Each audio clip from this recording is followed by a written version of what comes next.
So hello guys, welcome to the channel JP institute.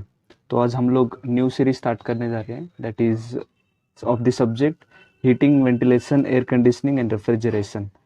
तो इसका short form है, that is सब form HVACR।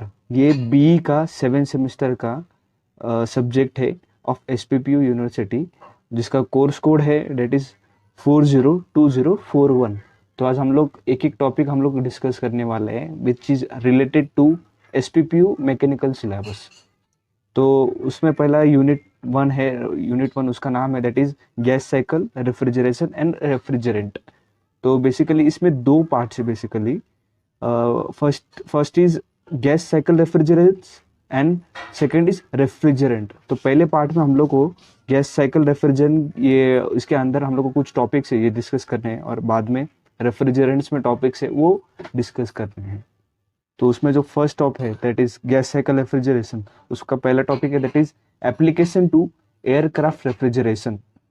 तो हम लोग रेफ्रिजरेशन, एयरक्राफ्ट रेफ्रिजरेशन क्यों यूज़ करते हैं बेसिकली, तो इसका हम लोग एयरक्राफ्ट इंजन में बेसिकली हम लोग यूज़ करते हैं। तो क्यों यूज़ करते हैं बेसिकली, तो इस ये 4 रीज़न है बेसिकली हम लोग क्यों यूज़ करते हैं।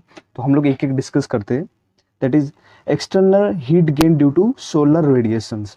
जो सोलर रेडिएशंस आने वाले हैं उस एयरक्राफ्ट इंजन्स में बेसिकली, तो उससे हीट जो हम लोग को मिलती है, तो हीट हम लोग एयरक्राफ्ट रेफ्रिजरेशन में हम लोग यूज़ कर सकते हैं बेसिकली।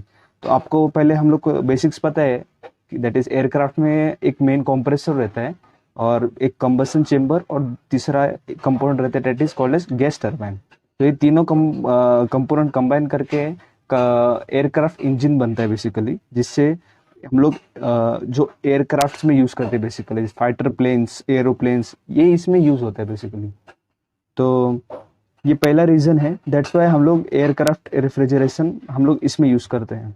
तो उसका सेकंड पॉइंट है that is internal heat gain due to electrical and mechanical equipment used. तो अंदर में बेसिकली जो इलेक्ट्रिकल और मैकेनिकल इक्विपमेंट यूज होते हैं एयरक्राफ्ट इंजन्स में, तो उससे भी हीट निकलती है, तो उसका भी टेम्परेचर मेंटेन करने के लिए और उसका भी हीट वो एब्जॉर्ब करते हैं, दैट इज एयरक्राफ्ट रेफ्रिजरेशन हम लोग यूज़ करते हैं बेसिकली। ये जो रेफ्रिजरेशन हम लोग यूज़ करते हैं, ये किस लिए बेसिकली कैबिन को कूल करने के लिए। जो कैबिन में हम लोग के जो पैसेंजर्स या पायलट्स वगैरह बैठे रहते हैं, तो उनका जो टेम्परेचर मेंटेन करने के लिए हम लोग ये एयरक्राफ्ट रेफ्रिजरेशन सिस्टम यूज़ करते हैं। अब तीसरा रीजन पे हम लोग जाते हैं, that is third point, that is heat release by the occupants. Occupants में क्या आता है बेसिकली, फ्यूल्स आ गए, अदर पैरामीटर्स आ गए और अदर कंपोनेंट्स भी आ गए, तो उससे भी हीट रिलीज होती है। तो दैट हीट हम लोग यूज कर सकते हैं for cooling purpose of the cabin, that is in aircraft refrigeration system. और लास्ट पॉइंट है basically in gas application to aircraft refrigeration में, that is increase in air temperature caused by air pressurization used in aircraft.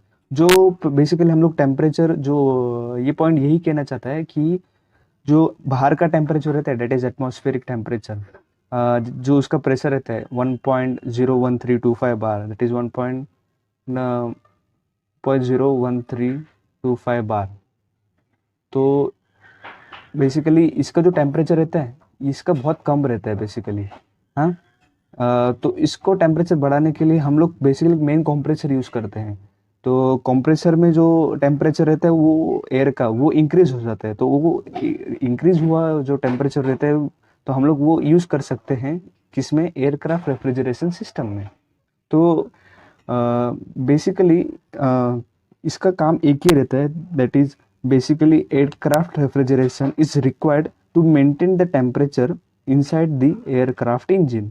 तो मतलब अंदर का जो cabin में जो टेम्परेचर रहता है, एयरक्राफ्ट इंजन में जो टेम्परेचर रहता है, तो मेंटेन करने के लिए बेसिकली हम लोग ये एयरक्राफ्ट रेफ्रिजरेशन साइकिल यूज़ करते हैं।